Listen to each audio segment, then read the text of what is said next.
Okay, welcome back, everybody.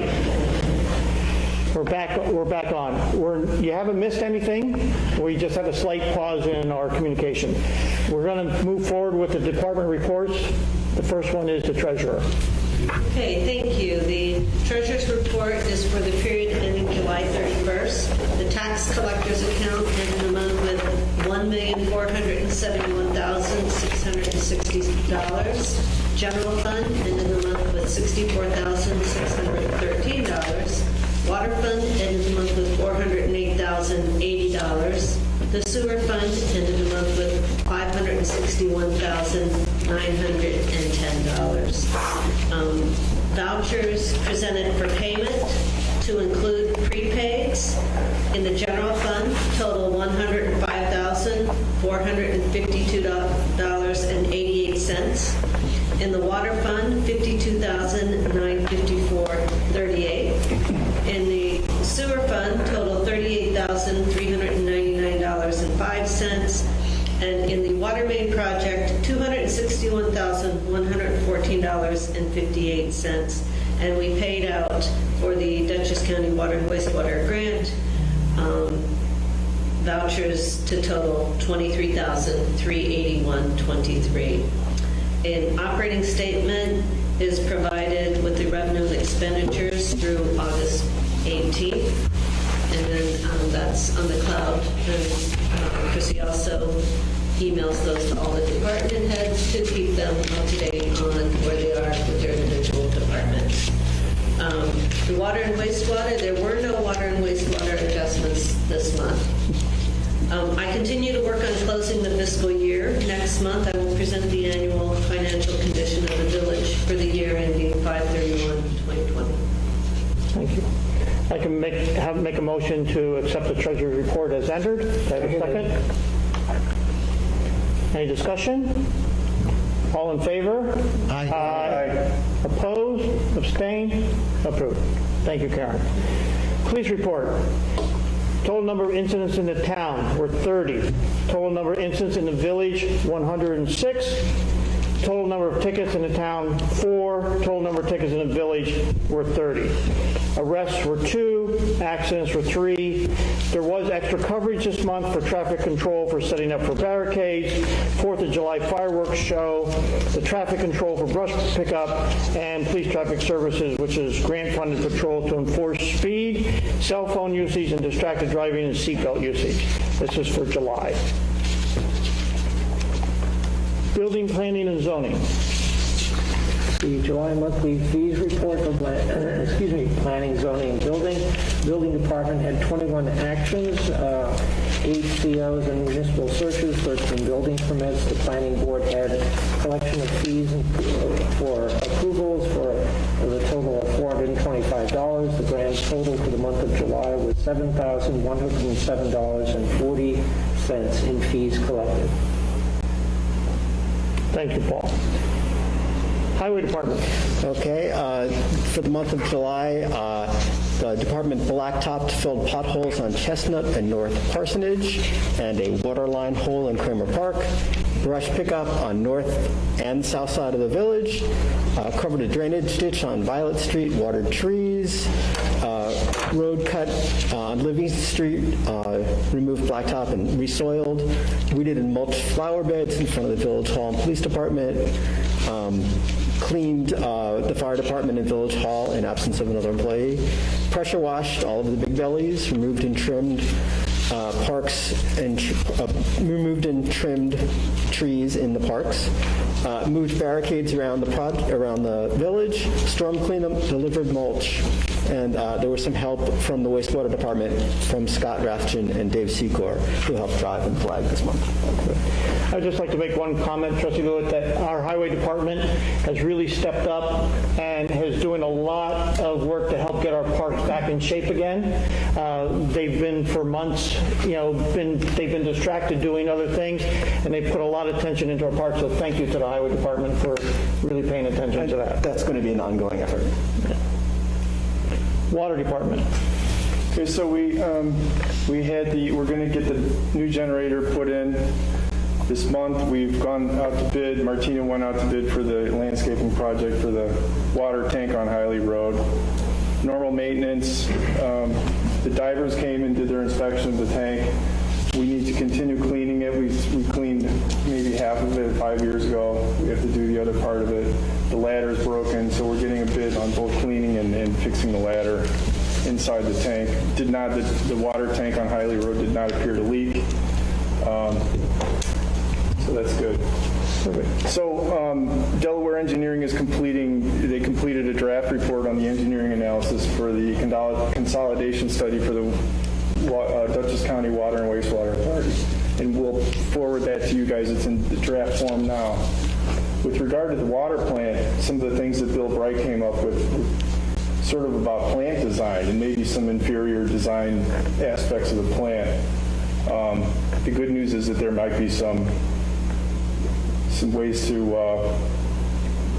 kind of affordably modify, the plant to better have more settlement time with the raw water and things like that. So there'll be more on that later, but less of a focus on the distribution, on the condition of the water lines in the distribution system, and more on plant modifications. So in addition to doing the mixer in the water tank and the flushing hydrants, we're going to have to do some plant modifications. So that's forthcoming. I got this list I forwarded to all of you on the leftover distribution material from Grant Street. The only thing that's left in the yard is the pipe, which would be the first 4 items.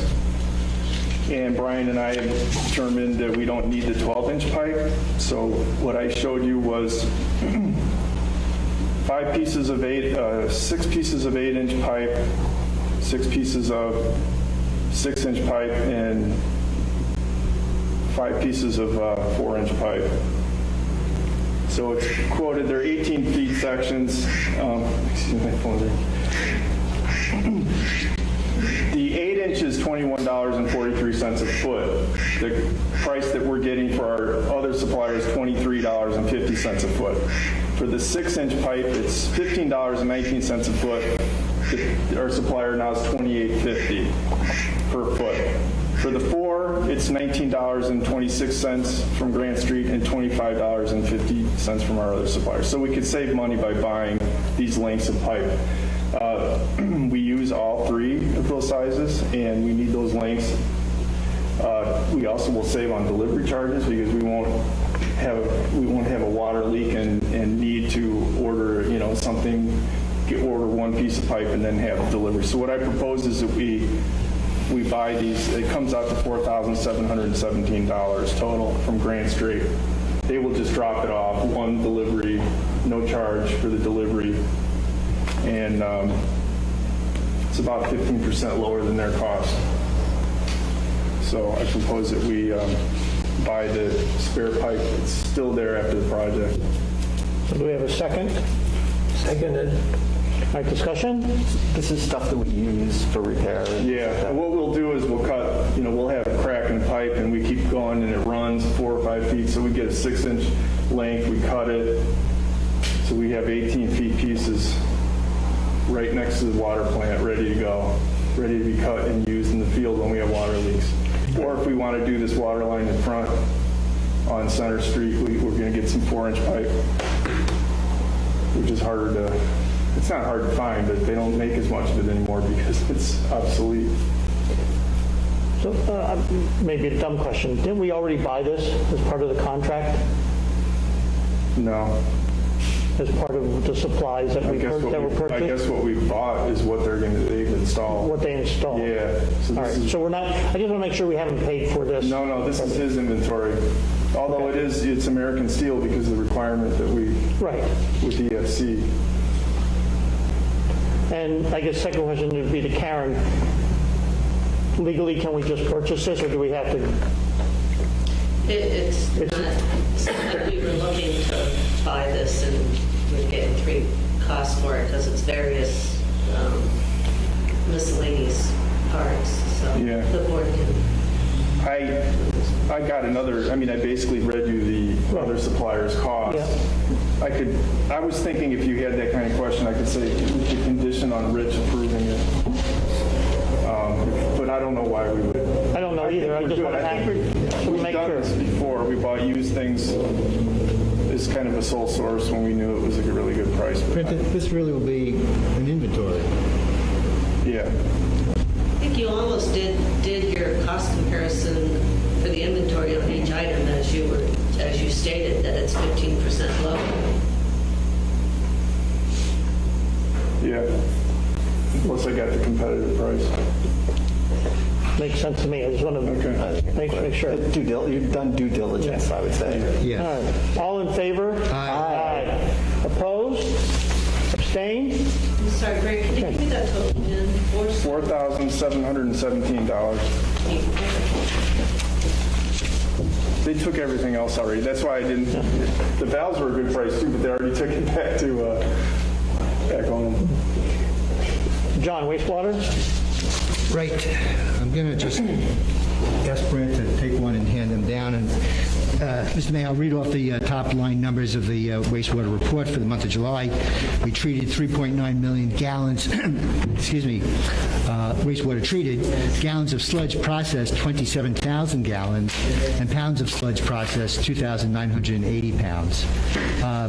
Plant manager Procamo contacted me just this morning, and obviously at our plant we have our own facilities, restrooms, sinks, toilets, and those, of course, feed into the plant itself. And a specific manhole has gotten penetrated by roots. It's actually an item that we cared for. Brian was sharing with me not that long ago, but they pulled the cap and did a close look, and what this is creating is the backup into our own septic system that we use, for the staff. I'm hoping that we could. I think would meet. I'll check with Karen, but I think we could meet the requirement, the procurement requirement of an emergency repair. If we don't do this now, we don't get these roots out of there, then we definitely will have an emergency.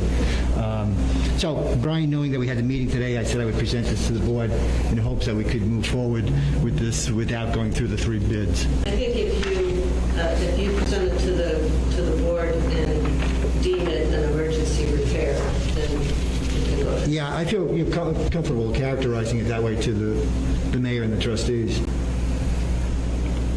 Did they say approximately how many hours it might take in? Brant, I thought it was on here. The rate is Yeah, it gives a rate, but not a total. 37. 8 hours down under special notes. They think it'll take 8 hours? It's based on an 8-hour day. Yeah.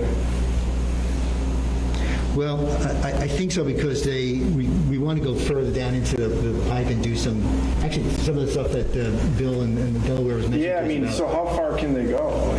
By the way, this is one of the recommendations in the report, is that we camera the whole wastewater distribution system. Yeah. Wow. So while we're there, we might as well just keep looking.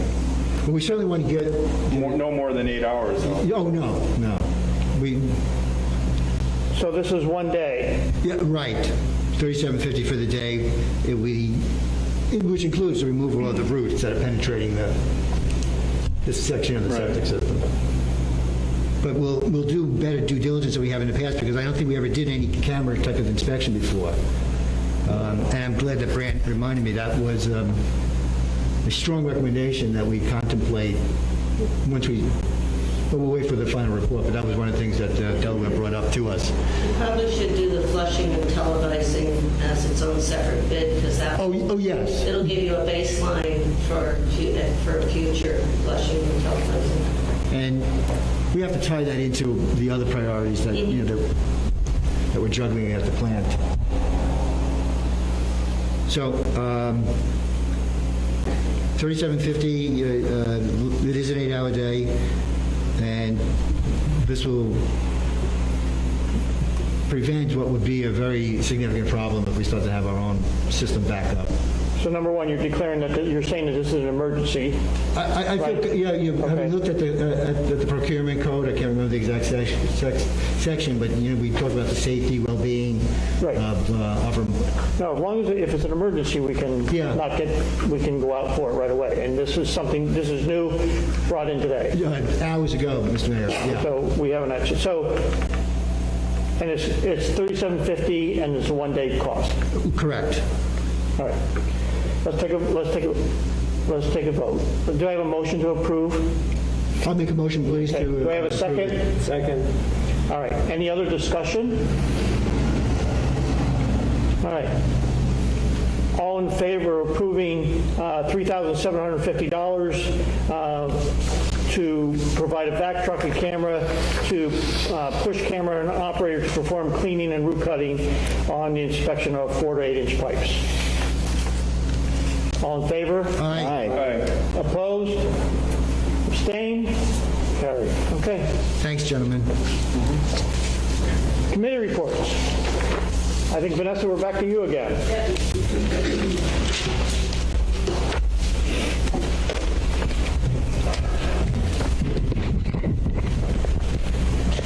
Okay. So there's a couple documents here that I would like for them to be in the minutes so that they end up in the, like on the final record of public documents. So in spring 2020, both towns and villages of Red Hook and Rhinebeck participated in an intermunicipal workshop hosted by the Nature Conservancy and the Hudson River Watershed Alliance. It's called a Community Resilience Building Workshop, focusing on hazards coming about because of climate-induced flooding primarily, drought, heat waves.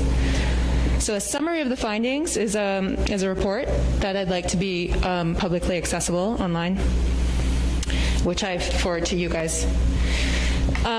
Secondly, at the next month's meeting now, Danielle Salisbury from the Cornell Cooperative Extension will be presenting a report on her findings. She did a process called the Resiliency Planning Tool.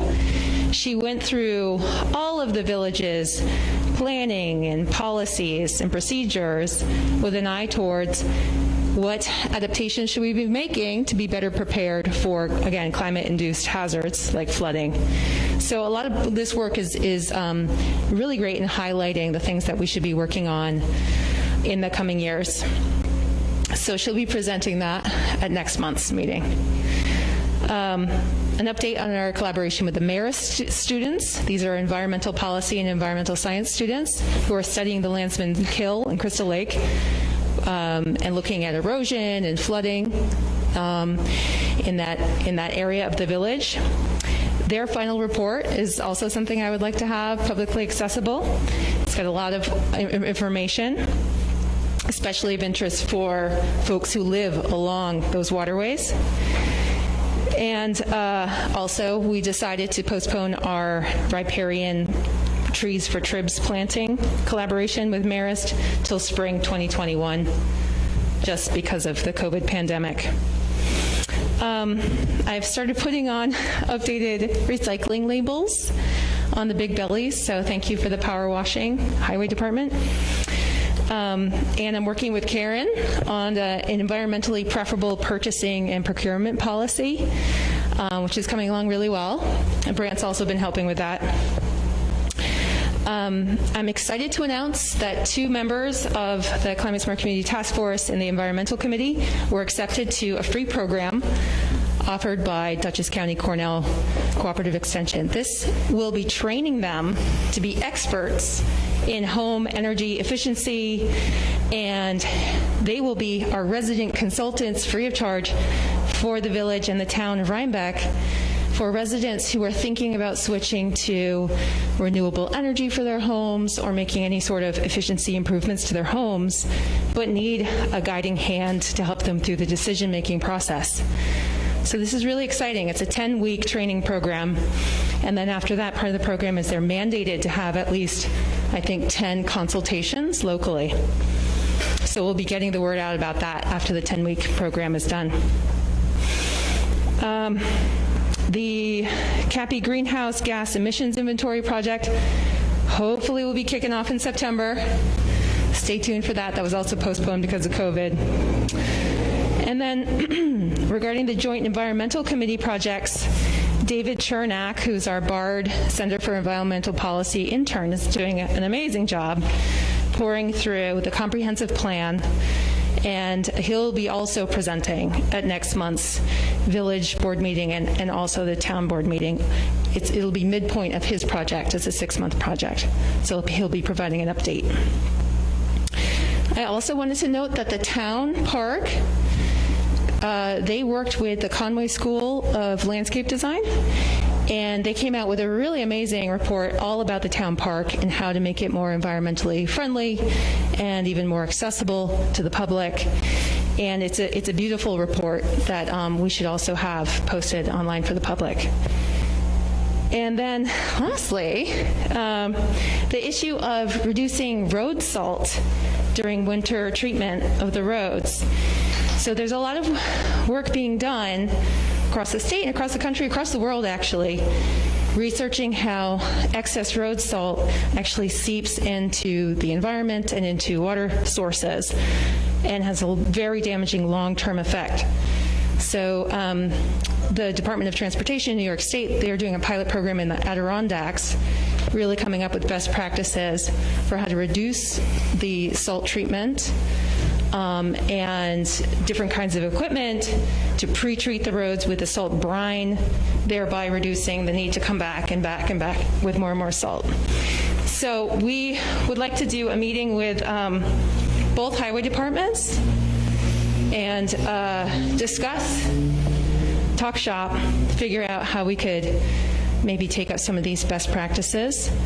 And I reached out to John Fenton. He said he'd be really into it. So I'll reach out to the town highway department and Josh Pulver from the town board and arrange a meeting. And if there are any members of the public watching, if you're interested in what we're doing climate-wise here in Rhinebeck, go to climatesmartrhinebeck.org, sign up for our newsletter. Any questions? I think Ulster County or maybe state DOT is brining on their side of it, so maybe we should reach out to them. The state is, yeah. Yeah, Yes. it's interesting that happens.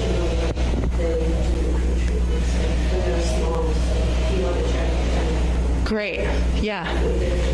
Because this... That's wonderful. Yeah, this is something that's emerging, and people are starting, different municipalities are starting to do it. So it's not something that we would necessarily have to be the vanguard of, but I think we should get on board, and we can learn from other like-minded communities. Yeah. But I'd just like to comment on the reports because I do agree also that they should be posted for public record. As you know, we've been doing a lot of research, working with David, and you guys have been piling through a lot of stuff. And finding these old records have been extremely valuable and able to collect data and figure out where we've done and what we have done. If they wouldn't have been posted out on public forums such as our E-Code, we would not have the information that we have today. So I definitely am in favor of posting these reports out on our E-Code, and our village clerk Martina can help with that. I don't know if does the board have any objections to providing this information so it's publicly available? Absolutely not. The more information, the better. Yeah, this is really the institutional memory. Yeah. Yeah. Yes. I So mean, if Martina puts them in the minutes, it's an attachment to the minutes, right? Then it's in there. yeah. Well, it's a lengthy report, I right? could put a link in the minutes Yeah. attachment. I could also just upload directly onto. I would like it to be something that when you search on E-Code, you could pull up the report by itself, standalone, not just a link from the minutes, if possible. Yeah, we can do both. Yeah, do both. Great. Do both. Okay. Makes it easier to find. Right. Wonderful. Yeah. Okay, thank And in you. regard to the road salt, this is something the Joint Environmental Committee's been talking about for over a year. So I'm very happy to see this move forward. forward because this is a discussion we started over a year ago to try to figure out how to go from road salt to something more environmentally friendly. So thank you. Yeah, and one more note about the road salt issue. I don't think it's going to take the board passing any sort of different policy. I think these are just really practical protocols that come down to working with the highway department. We did look through the comprehensive plan, since David was already doing that. There's a mention in the comprehensive plan from 2009 suggesting that we look into reducing road salt. But I don't think there's any specific policy requiring us to use road salt in a certain way. So The issue will be procurement of whatever tanks, sprayers, that kind of yeah, in talking to John, he did say that we're going to need the town to take. We're going to need to work with the town on this because I guess we buy our salt from them. So it's got to be a joint effort. Yeah. Great. Thank you. Tree Committee. Okay. Want to say first off that the Tree Committee has started a pruning corps, which had their first meeting and pruning session on August 10th. And basically these folks will be going out and doing light pruning of trees in either the parks or some of the street trees that we have. Folks will right now be wearing, they have some identification. We'd like to get them some t-shirts so they'll be easy to spot. This is basically something that's light work, doesn't need a bucket, doesn't need to leave the ground, and it really should help with the growth of young trees as we get started. There are 3 permit applications. A removal at 5 Crowell Avenue, a removal at 93 East Market Street, and a pruning at 32 Chestnut Street. The Tree Committee has voted that the board should approve those trees. I've taken a look. I think the work is appropriate. So I'd like a motion to accept the Tree Committee's recommendations on the permit applications at 5 Crowell, 32 Chestnut, and 93 East Market Street. Do I have a second? The second. Any discussion? No discussion. All in favor? Aye. Opposed? Abstained? Send out the notices. And one thing I'd like to follow up, the spring tree planting was postponed due to the COVID situation. The commission is looking forward to going forward in the fall, and basically the plan is that there will be groups of 4 people who are all COVID compatible so that they can work together, either a family unit or people who work together, and each group will plant 3 trees. So that is underway. The date is tentatively set for Saturday, November 7th. There will be more information about that as it comes. Saturday, November 7th. That's the tentative date. Thank you, Rick. Next on the agenda was the Parks Committee. The Parks Committee has been active. We had a situation over at the Legion Park where the pathway that was laid down was not ADA compatible. At last meeting, we authorized a contractor to come in, remix the binder, put down some new materials. They've done that.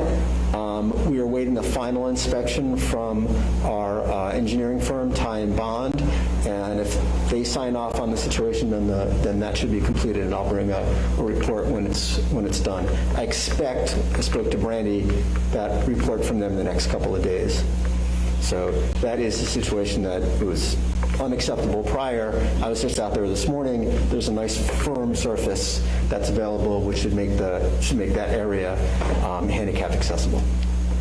Significant improvement, Rick. Significant. Have you been over there? Yeah.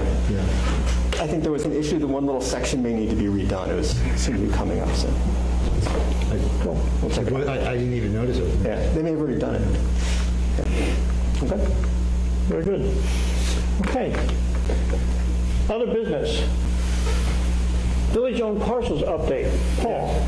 So just a quick refresher, we decided to basically move ahead and investigate the 14 village parcels as to their saleability as a possible way of gaining revenue for the village. The initial investigation yielded some information, but the investigation is not complete, partly because there is a need to search back into the files for records of exact disposition of the parcels. As I said, there were 14 parcels. On Dutchess County parcel access, the value of the lands was about $500,000. So as a potential source of revenue for the village, it was worthwhile investigating. So the investigation is ongoing. The list will actually be shortened down to possibly 2 or 3 parcels that we might consider reviewing and exploring whether or not they are saleable. The majority of the parcels seem to be designated as floodplain zones or having to do with particular infrastructure, but we want to validate all of that and make sure that all of the actions were taken in an appropriate fashion. The building department is actually helping with research. I want to thank John Fenton and Brian Dowden for that. The earliest records that we have go back 12 years, some go back even further, but we'd like to close it out and then report back at the next meeting of the board. All right, thank you. So no action to be taken right now? I'm sorry? No action to be taken? No action at this point. Rick, village entrance landscape, you were going to contact Conway or some other... I've started a discussion with Conway, but I don't have any additional information at this time. All right, so carry that over? Carry it over, please. Mayor, if I may add, one of the things I think we were going to explore after Rick follows through with that is to whether or not there are some volunteers that might be able to help in the process. And I think we were talking about creating some sort of plan structure so that the nature of the plantings could be suitable for not only the space but also for the environment. I found actually a couple of people that seem to be interested in that on a volunteer basis to lay out some sort of plan. And I just asked the board to think in advance of, let's say, the next meeting to see what sort of process we'd like to have. So, for example, if there are some volunteers that would do some sort of plan, whether or not this would be an opportunity for contributions to plantings and how we might execute on that, or whether or not in the interest of creating a very professional solution, we might want to consider doing the plantings ourselves and funding that. Will you give me those names so we can... I'm sorry? Will you give me those names so that we can chat? Well, I'm actually reaching out to the people now, and we were waiting for a response from you, as to whether or not there was interest there. Generally, the way with the tree commission, the village buys the planting materials, and then the volunteers do the work with a pitch-in from the highway department as necessary. Yeah. So whatever works. So I'll wait for your answer. Just give me a call, and then we'll talk some more about potential volunteers that might lend a hand with the design. Great. Thank you. Thank you. All right, next on the agenda is our upcoming village election on September 15th.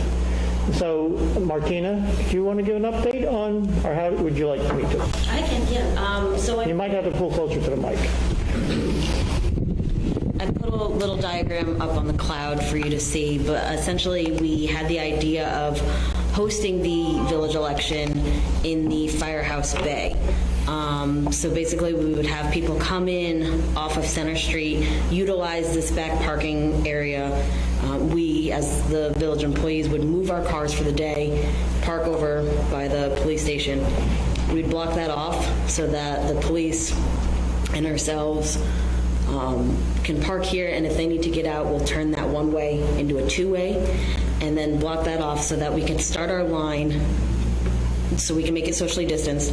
Coming into this first bay, have them go through, we'd have a sanitizing station where they first enter. They then go to the registration table. We decided on 4 booths for voting, and then they go to the ballot box, and then they'd re-sanitize and exit out the front of the firehouse. So it basically provides not only a great handicap access point. Yes. It provides a very COVID fluid-free environment for people to walk through and be addressed. And we have enough people to manage this in terms of our inspectors and the additional cleaning that we would do even if we were up here. Yes. Correct? Yes. Yep. Right. So does anybody have any objection? I don't think you have to vote on this, but I mean, it's a matter of, on this part of it, is any objection or discussion regarding using the firehouse? The firehouse has agreed. We've talked to all the parties involved in the village, and so we've not only spoken to the firehouse to make sure that they're in agreement to move the equipment, we've checked with the Board of Elections to make sure that since it was Village Hall and centered here, that they're okay with us still staying Village Hall but making it the firehouse.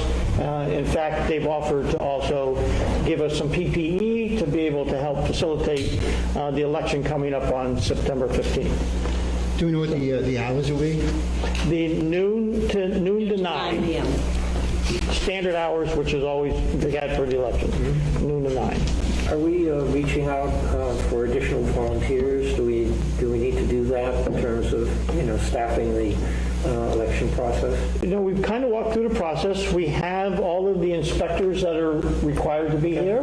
I need to actually reach out to one. One of our original election inspectors can't make it, so I have to reach out to the alternative. But I confirmed with the other 3 so far that they are able to do it. Okay.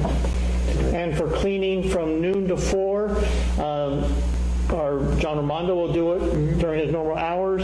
And then we have a volunteer, one of our village staff members, Karen, is volunteering because she wants to stay and help, and we'll be here to help with the cleaning, because the process will be as they come in, they'll grab, they have to go, they're going to take a pen. If they don't bring a pen, we'll give them a pen that we have purchased, and they'll go through, they'll register themselves, they'll go do that, as Martina explained.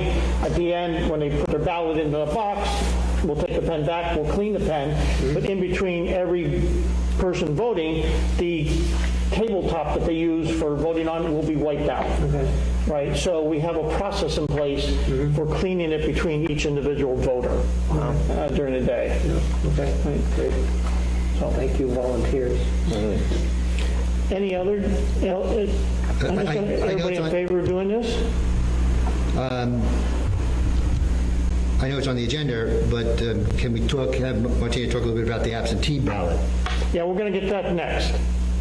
So first was I jumped ahead because we didn't file, and then we're going to talk about absentee ballots now. Yeah, I see it's actually numbered.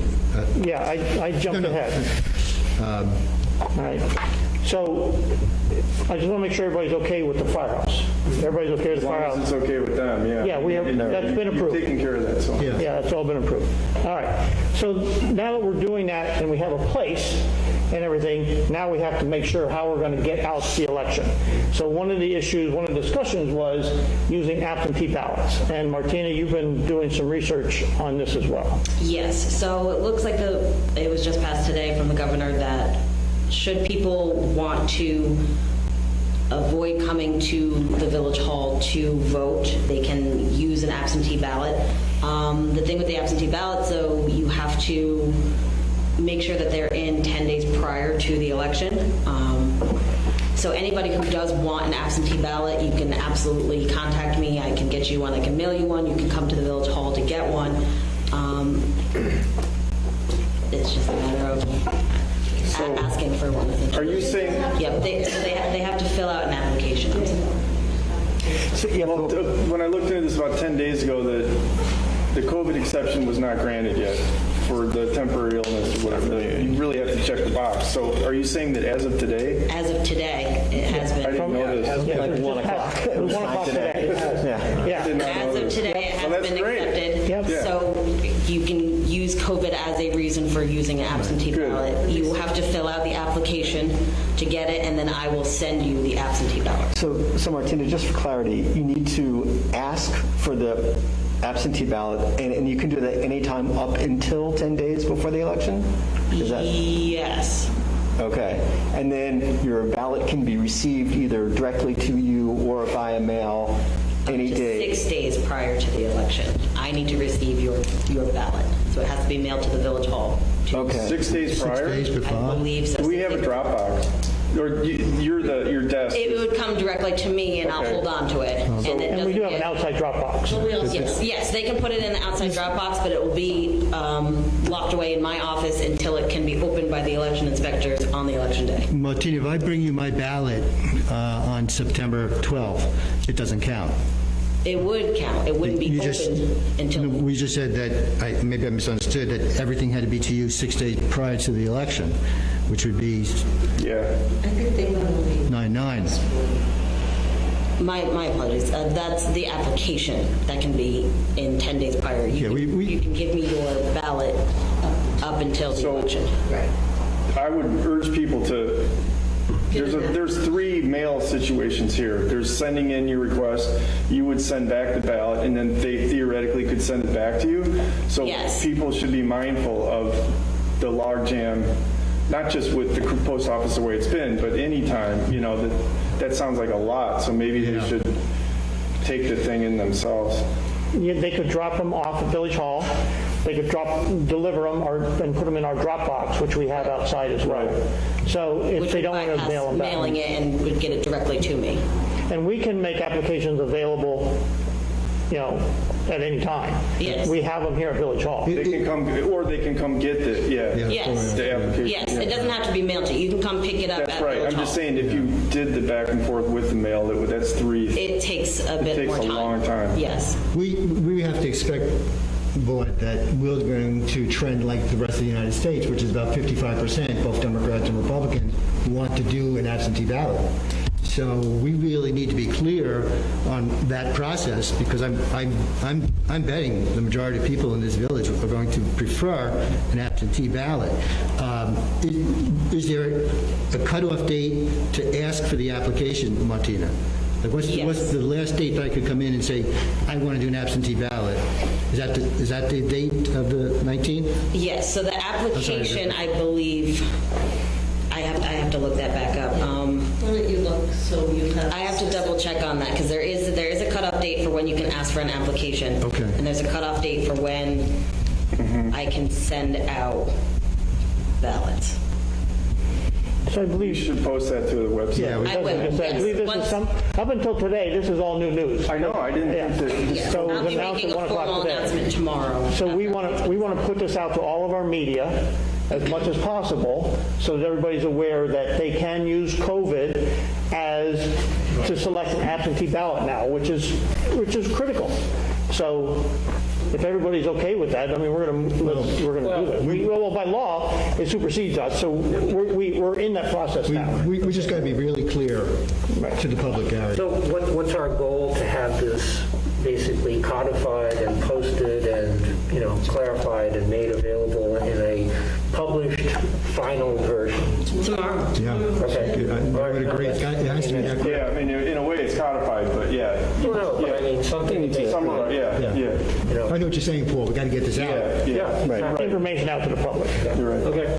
So just for clarity, I believe that you have to request from you directly your absentee ballot. Yes. There's no online, we can't do that online or anything like that. You have to, Because you still have to do the application. right, you can make the request online, but the application, you'll still need a Yes. piece of paper. Needs to be that turned in, needs to be yes. returned to. So you can't the village. download the application? You can download it, print it out. Yeah. But you have Well, to then... yeah, so Right. I think that's part of the thing. it in. Right. That eliminates one mailing step, which is Right. very Yeah. important. Right. So what you're saying is you can download the application, I believe from Dutchess County Board of Right, Elections. exactly. Download that, fill it out, but it needs to be returned, physically returned to Physically the return it or village. mail it in. To the Yes. village, yeah, So it is To get a ballot. to get a ballot. Yes. a two-step process, and we just have to be clear that people understand that. Application gets you the ballot. Ballot It's a gets you the right request to for a vote. ballot. Yeah, that's right. Right. Right. And then additionally, at the Village Hall, we have the voter registration. So if there's anybody who's not registered and would like to still register, they can pick that card up here, but that gets sent to the Board of Elections. Okay, so this is our process, right? We have an election on September 15th. Yes. And so, yeah, All right, any other discussion on that? No. All right. Go ahead. It's just the 2 trustees on the election. Correct. Yeah. Correct. There's no, for us, our ballot is not changed. Right. For the Village of Rhinebeck, the ballot stays the same. We still have the 2 trustee open positions, right, which will be on the ballot. Okay. Next, one of the things we've been discussing in our staff meeting for quite some time is how to clean Village Hall after a meeting, right? So that we can start opening it up to primarily the courts specifically, because there is a backlog of tickets that need to be processed. The courts have been asked to start opening up, but they're at our request in terms of we have a cleaning procedure and process in place for doing that. So we've been discussing it. We first didn't know how to do it, so we went out for quotes. Martina went out and was able to get at least one quote, correct? Yes, I got Which was on the cloud. Serve Pro, which was approximately $1,000 for one cleaning. That's uploaded onto the cloud, but we then got an offer from Chief Amy, the fire department chief, who recommended that we use the foggers that they've been given. They use them for their ambulances. They've been using them for all their things, which is significantly cheaper, around $325 or $350. And he would then have a training for our cleaning people, John Raimondo, on how to do that. The whole process takes about 10 to 15 minutes, and it would save a lot of time and money for it. So the new news today in our meeting is some foggers have become available that we can purchase. And we have one on reserve right now. Yes. To go purchase for ourselves. So the firehouse would have theirs for their ambulance and equipment cleaning. We could purchase one. It's $350, as you mentioned. We could purchase the fogger for ourselves to use here in this building and also use for the police department if there's need, and a backup for the fire department and vice versa, right, to be able to clean the building. And it would open up the ability at least to start having court, V&T court, and the next V&T court is scheduled for September 3rd, I believe, right? Well, that's the next topic. It depends on... Yeah. So, but anyways, before we do that, we need to have a cleaning process. We can't approve anything to happen until we have a process for cleaning. So I think we've worked out now over several weeks now a cleaning process here for Village Hall, which is using this fogger, which is approved by the health professionals for cleaning and disinfecting the building, which would be the common way and everything else associated with it. Kyle's going to take the people that are from the village that are going to use it and take them through an entire process. That part's very important. It's one thing to have the right equipment together, but let's make sure that we have the training. Yeah. My one question is that I know that they use these things in the ambulance and such like that. Is the square footage of this room make a difference? Well, yeah, it takes longer. It takes longer, okay. That's all. Okay, just takes longer, okay. In the ambulance, the way Kyle explained it, they kind of like set it in the ambulance, open up the windows, walk away a couple minutes, and then come back and take that. Here, the process would be you would basically fog the whole room by walking around and fogging it. Okay. And possibly even leave it set for a couple minutes, and then you walk away for a couple minutes, then you come down, you have to wipe down the surface. The person using it has to be fitted for an N95. I mean, it's not that it's a hazardous chemical, but it does have an odor to it, and it does make your throat tingle, right? So whoever's been trained to use it will be fitted by the fire department for an N95. We'll have 2 people fitted in case one person's out to be able to do the cleaning. If they had court, say, at night time, the cleaning would not be done until the following morning at 7 o'clock, which would be enough time before then our staff comes in and starts using the building. That's kind of how it works. So, Is there any specific protocol for the air conditioners? for what? For the air conditioners? Not yet. For air ventilation, that's still an issue. Okay. That's still an issue of airflow, which we don't have a solution for. This just cleans, this disinfects the building after somebody's used it. No, I get that. So it's two things, airflow, which is one thing that's very important, but also basically air conditioners, which can harbor all kinds of stuff in that. And I'm just wondering if there's going to be a cleaning or a shutdown of those or not. Or just run them while you're fogging. Right? Run the, when they're on, circulating, hit them with a fogger. But that's only the air coming out. You've got to take it in from somewhere. You got to be outside and be up. I would say where you dry in. I don't know how you're going to do that. Gotcha. So I don't know. There is no procedure in place for doing the air conditioning or our ventilation system, which we don't have here. No, you don't have that. We don't have it. So, I always worry a little bit about which is still a risk of using this building. Yeah. That's why we want to have the discussion. Yeah. We figured out a way to clean it, but we don't have the protocols in place for that they would recommend for the airflow and ventilation. So it's up to us as the board to approve this to allow for certain types of events to happen, which predominantly the most right now is court. Yeah. How are we managing ventilation for Election Day? I'm sorry, I didn't. How are we managing ventilation for Election Day? It's open. It's almost all bay. open air with those big dock doors. Could we just have the windows open? No, they're in, remember, they're in the bay, they're in the ambulance bay. For the court? Same thing. When they're in here, Yeah. we're not managing it. That's the issue. That's one of the concerns, right? But the court, we can say we've cleaned it. Right. The courts have been approved to be able to come in if it's been cleaned, right? And it's up to us to decide if we think that's a safe environment. My main concern right now is protecting us and all of our people that work here after a meeting when there's, say, 100 people have gone through this building in an evening for V&T court, right, before the staff comes in here. Right? That's my main concern right now is protecting our staff, right, after a court has been held. Understood. If we're using fresh air as a means to ventilate during election, could we not open all these windows to create fresh air for ventilation during court? We could. They still have guidelines for what they're going to do for court. That's actually uploaded onto the cloud as well. Tricia came up with all these different things that they would utilize and still do for court. Right. Given the That's a good point. Yeah, I think they've developed their own plan. Yeah, it They've is. developed their own social distancing plan. The court protocol is posted on the website. Okay. Yeah. I mean, Paul's point is very valid. He's bringing up the issue of ventilation. Because I've heard that air conditioning or fans can make it worse, or they could make it better. I don't know. It's just it's complicated. Right. It's like, So, We've made sure we've had meetings for all of us where the windows have been we open. crack the windows Yeah. open, and that's, you know. We should crack open more. yeah. Really agree. should. That's why we're limiting the number of people that can be in this room right now, too.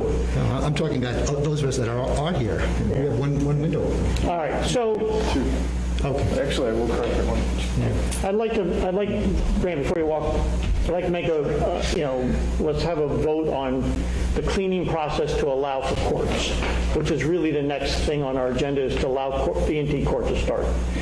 Do we have a motion to approve our process for cleaning for courts? Do I have a second? Second.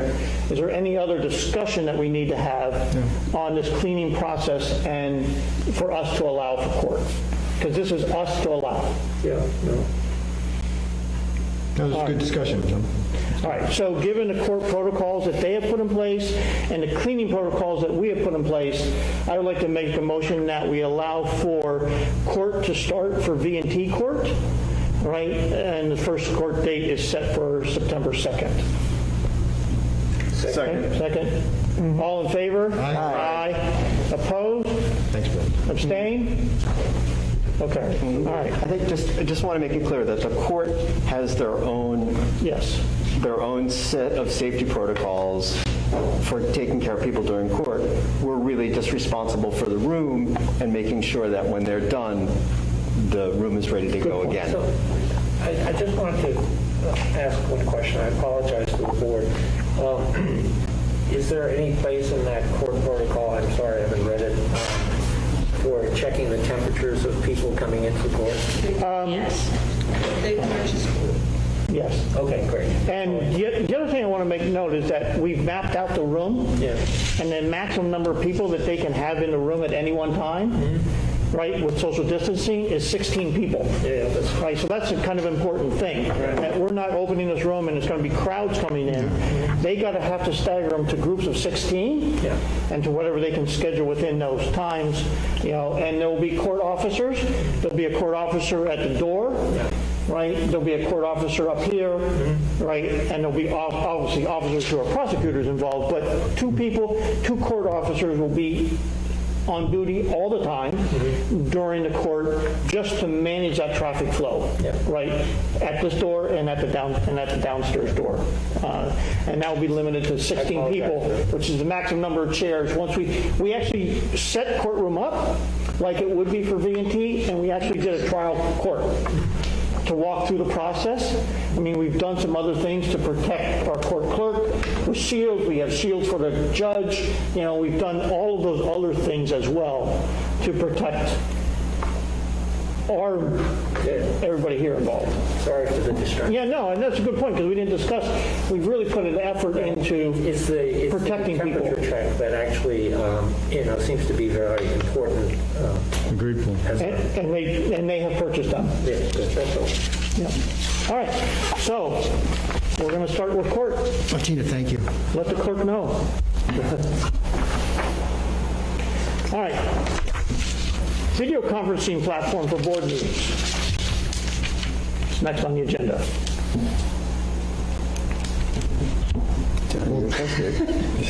All eyes are on Trustee Rossi. Well, you requested it. Well, I did too, but yeah, I'm not as and- technically savvy as he is. It's not really, for me, a technical discussion. I've been on 3 boards, and every board I've been on has embraced the voice of the public, and absolutely so has our municipal village board. Now, we all know that there's no legal requirement to have the public speak, but a smart board, a prudent board wants to engage their public, and certainly that has been our habit, our culture as well. WebEx by Cisco, Microsoft Works by Microsoft Teams by Microsoft. Those are the 2 platforms I'm personally familiar with from business. From personal use, getting together with family members, it's Zoom. And of course here at the village, it's been Facebook. We have elected the village to use the one platform that prevents the human voice to be heard. And I think that we want to strive to hear our constituents, recognizing how difficult this window of time is. And that's what I really was hoping that the board would aspire to. The technical difficulties that we're having with the internet, folks should know that's not a Facebook issue. That's us not having sufficient bandwidth. That's the issue. But why would we not want to aspire to a platform, even if there are some challenges to it? There's challenges to each of these that would afford people the opportunity to physically to be heard, literally heard during the course of the meeting, just as the town is using Zoom, our own planning board is using Zoom, because, again, it's not Zoom, although that's becoming sort of the de facto platform, but it is allowing people to do something, constituents to do something that we have precluded people from doing, and that's speaking out loud, having their voice heard in this meeting. So, John, a couple of corrections there.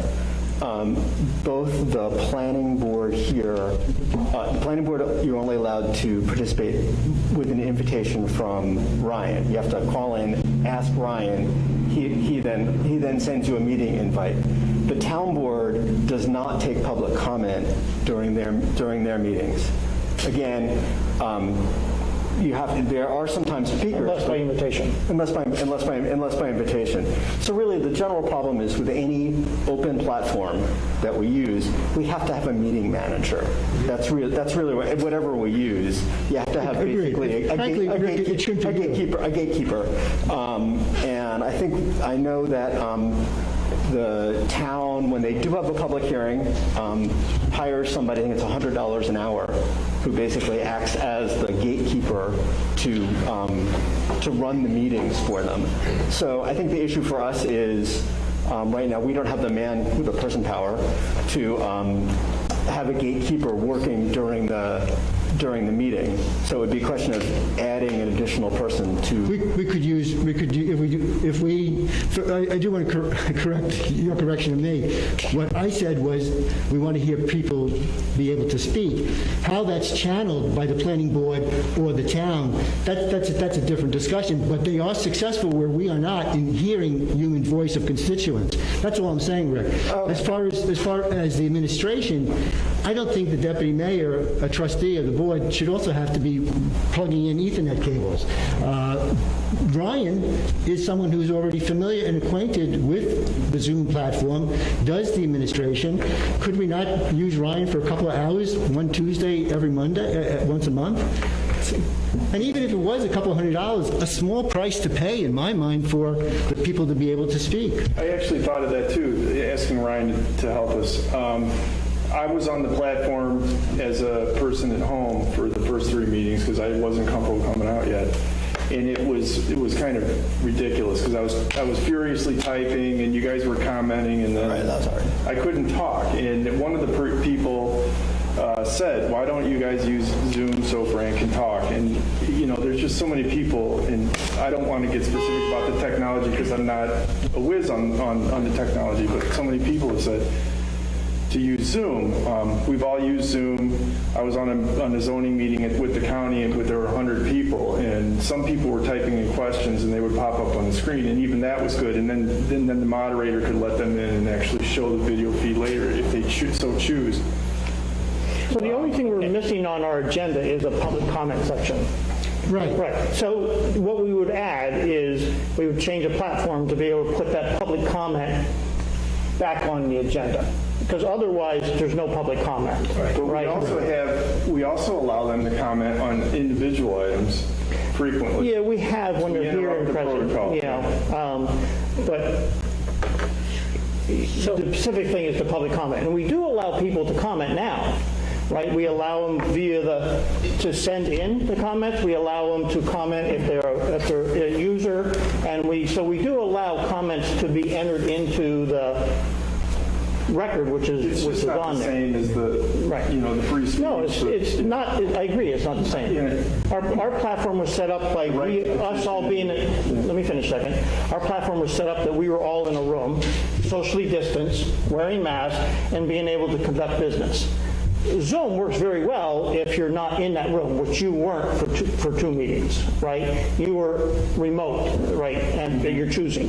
But if we're all in a room, we're conducting business right now, and this is the way a board should conduct business, in my mind, being here and not scattered over, because we get to interact, and the public gets to watch us interact in a much more public way than you can by a screen image, in my opinion, right? So what you're asking for is to put public comment back onto the agenda. Which in my opening comments, I said, to be clear, there's no statutory requirement of any board to have to do that, but I think it's foolish not to do that.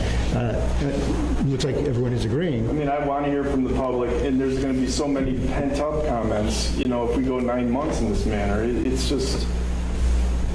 I'd rather be so... I think we've got to separate the issues. I think before we even tackle whether or not there's going to be public comment, which I'm not saying yes or no on, I think we really have to examine the technologies available. So, John, you're familiar with WebEx, Microsoft Teams, so am I. And those were, at least in my experience, used in a way where people are scattered all over the place. And the ability for the board to be seen as a unit, as well as having others participate individually, I think is a rather complex matter. I haven't seen that work out that way, unless there's some way to manage the presence of the 5 people and project them out, and also do it in a way that maintains the social distancing and all of that sort of stuff. So I think the first step is we look at first the technology and get a recommendation from someone, whether it's our professionals or whatever. The problem with, I'm sorry, Paul, but the problem with Microsoft Teams and WebEx, great products, but most consumers, residents are not familiar with them. You and I are because we're using them in business. Well, part of the process, okay. So I would eliminate it for that reason alone. Right, so it is new, I agree. My experience with them, it's, pretty simple. A link is sent out and so on and so forth. So I haven't had, sort of a learning curve myself with it because we were all thrown in. And I'm not saying that folks would have have or have not, a hard time doing this. All I'm saying is there's this exploration phase of which of these would actually work from the standpoint of what we want to accomplish, which I'm not quite sure on, in the sense that, so we have this meeting, we're all socially distanced, we've got to project ourselves out as a unit or as individuals. We have to sort that out. And then find the easiest technology, the most reliable technology. And, my experience with those three and a couple of others is, they have their quirky moments anyways, right? Okay. And then, in my opinion, I think you do have to have Ryan or someone who's Oh, yes. Yeah, you there do. to manage it and coordinate with us physically in the room, so that we basically can work smoothly through the process and make sure that voices, whether we want comments or not, or interaction, to have the whole process of interaction among the board members, but also appropriate structured way for folks to comment both officially and in a dynamic sort of situation. I wish that we had had this discussion. I'm glad we're having the discussion, and I appreciate that the board, that the mayor and the board agreed to put this on the agenda. 2 days ago was the 18th, when we would have been having this discussion. Pretty significant day in American history, right? Ratification of the 19th Amendment. 100 years ago. Think about the significance of that and the importance of this discussion, as to the importance of being able to get people to vote. I mean, that's public service. That's our job. So I continue to say what we should be aspiring for is the platform, if the board agrees, that allows individuals to be heard. And if it's only for the segment of public comment, so be it. If we have to pay a few dollars to have Ryan or someone else administer it, but that's just how I feel. I just think it's important that we hear people's voice. Yes? Go ahead. I have another point to make in favor of looking at other platforms besides Facebook Live. So Danielle was supposed to give a presentation last night. I have 2 people lined up to give presentations next month. And if you don't have a tool that has screen sharing ability for guests giving presentations, I don't know how the public viewing remotely would be able to see those presentations. So that would be another consideration. Yeah, well, you have to have So, a PC on. Vanessa, I can address that. We put all of our information out on the cloud. I mean, it's available to everybody on the public, whether they're even paying attention to me or not. So her presentation could be followed along by the public as she's doing it with everybody that's right there, because the information's all posted. Okay, but the issue more seamless if, say, I would like, I don't need to do this, but if it's like a screen share and she does it. No, I understand. You know what I mean? I think it's a little bit. I'm just saying that it's not, I just want to make it clear that the information in the presentation is available. Yeah. And to the public. Yeah. But that screen sharing activity means that you have, in essence, an administrator or a manager, someone who's basically capable, to go through the presentation, load it up and all that, which may be someone apart from the actual presenter. And so there's a process, a learning curve on our part, and whoever our administrator is, to settle in on the technology and then go through the process of, okay, so if we have a presentation or documentation that we want to actually show on the screen to the public, that has to be managed by someone who can coordinate with us here and take, that burden off us. Yeah, so there is another technical issue, because one of the things that I will not give up is putting this out on Panda. And so this is what we're streamed is picked up by Panda and put. In fact, we're working with Panda to now put it onto their YouTube channel so that they have visibility. I've used Zoom. I've used all the platforms as well, right? But to date, I haven't put any of them out onto and work with Panda to be able to put them out and get them posted, right? So we would have two platforms right now that are live streamed, Facebook and YouTube, which are live streamed in our current platform for all of our viewers as well. So we'd have to work through, just another technical issue is all I'm saying. So in order to keep things going along here, I think there's two things we have to figure out. One is we need an administrator if we're going to move forward. Yes. So we need to find somebody, we need to agree on what we're going to pay them, and, make sure they're available, on our schedule to be able to do that. I'll take that, all right? I'll work with our staff to figure out how we can do that, or if we need to hire somebody, I'll work out figuring out how to hire somebody, right? I think you're going to approach Ryan. I said our staff. I will. Well, I know, work with but our it staff. seems like I don't want to name several of somebody. us have... I'm not going to pinpoint somebody now. Why not? Because I'm not. Because I don't know if he's available. I said approach him. I didn't say force him. I understand you work for him. So I said I will work with our staff to see if there's somebody that can do it. So what I think is most important, what I think is most important is that we select the most competent, reliable resource, whatever that may be, okay? And it's a different level of professionalism and certainty, certainly not me, okay? Not only around the physical act of managing the software, but recovery. What if something goes wrong? What, the steps to take and all of that sort of thing, so that we have virtually 100% reliability of the process, and so it becomes transparent. That's what I would like to see happen in your research. Well, no, I'd like to have somebody else do that technical. Yeah, that's fine. Come back and make the recommendation. The whole technical thing should fade into the background and be 100% reliable. And by the way, I think the board knows that we already have a licensing agreement in place with Zoom. We certainly we could use it as part of that existing licensing agreement and not pay anything extra at the next meeting. And if it fails, if it doesn't work out, so be it. But at least we can say to the public, we tried. We made an effort to hear your voice. So, I think, John, I think there's a real conundrum, frankly, and I'm not sure exactly how to solve it. I would say at this time, we do have a portal specifically to send comments for the board meeting. That's at media.admin.villageofrhinebeckny.gov that we have available. And I think at any rate, I would encourage people to email or send in letters that can be incorporated into the record. And people have sent us stuff and said, I'd like you to please present this at the meeting, and we've done that. Last meeting we did so. I think we should encourage people to do that. How we figure out the live aspect of it, I would really like to encourage people to send email, send letters, and it will be engaged with prior to a meeting. So even if you don't want to show up or you don't want to be technically savvy, you do have a way of communicating to the board. All right, so how are we going to move forward? I said I would look for an administrator available. We need somebody to look at the platforms and come back with a recommendation.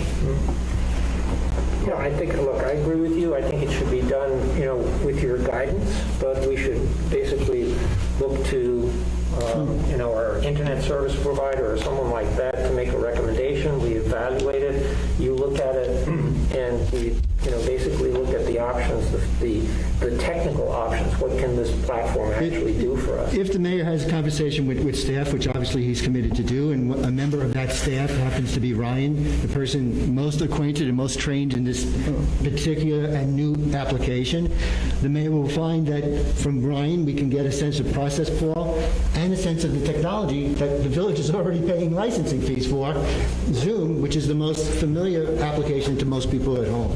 So. All right, I'm going to table this till we can bring it back to the next meeting for a recommendation, okay? And I would like everybody to participate in working forward to coming up with an agreement on a platform. Because I don't think we're ready to make that decision tonight. Okay.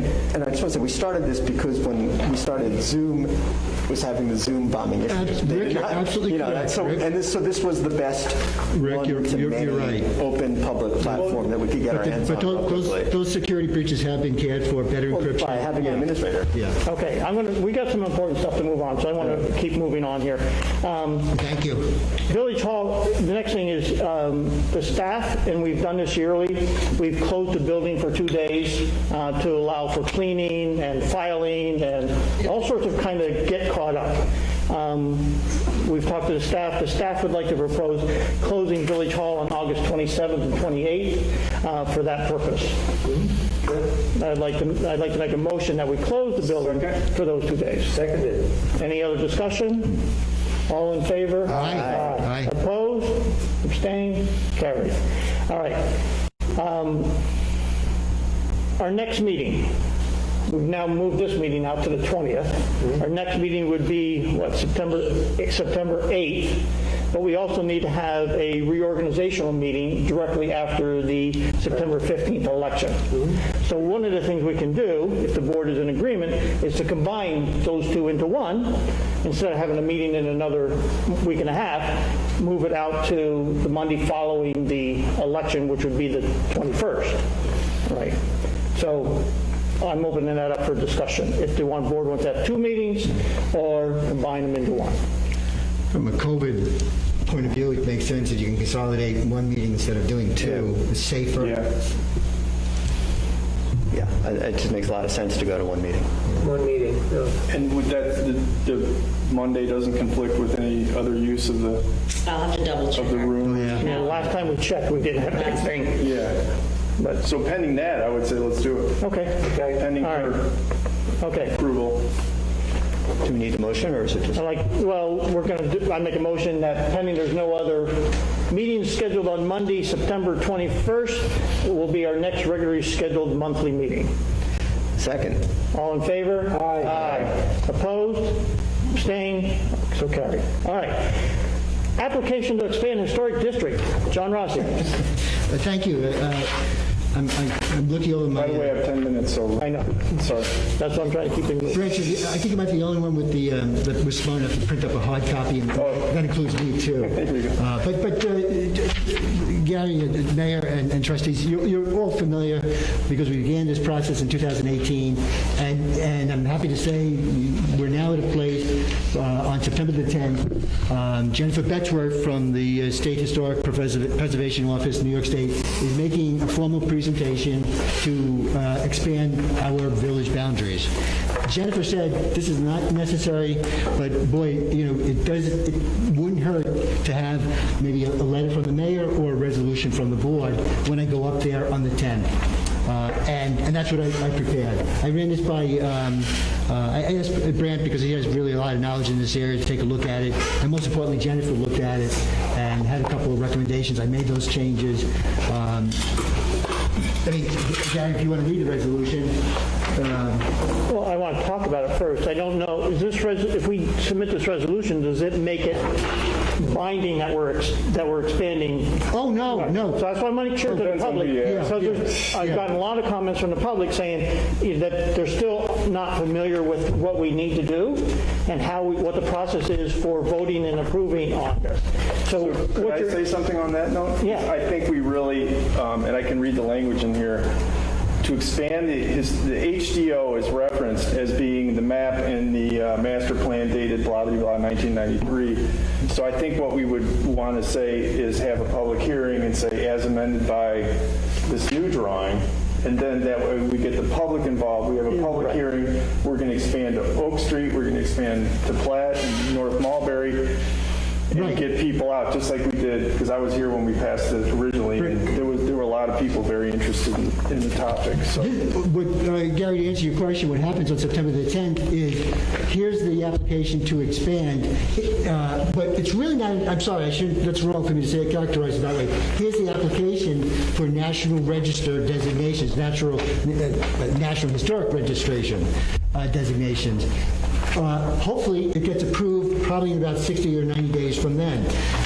So now, once you're in the National Register, Brant's correct. It will be this village board that then has to vote to actually expand the map or not.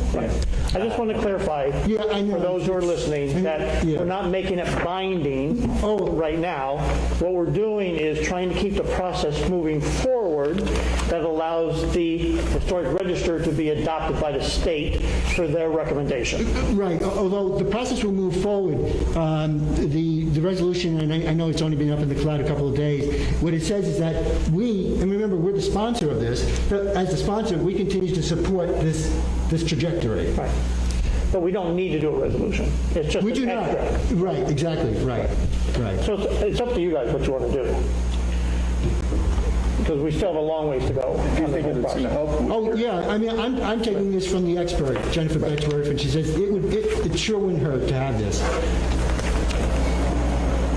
Discussion? Do you want to do a resolution, or just want to just say that we are in support of it? I can write a letter that we're in support of it, and we can do that as well.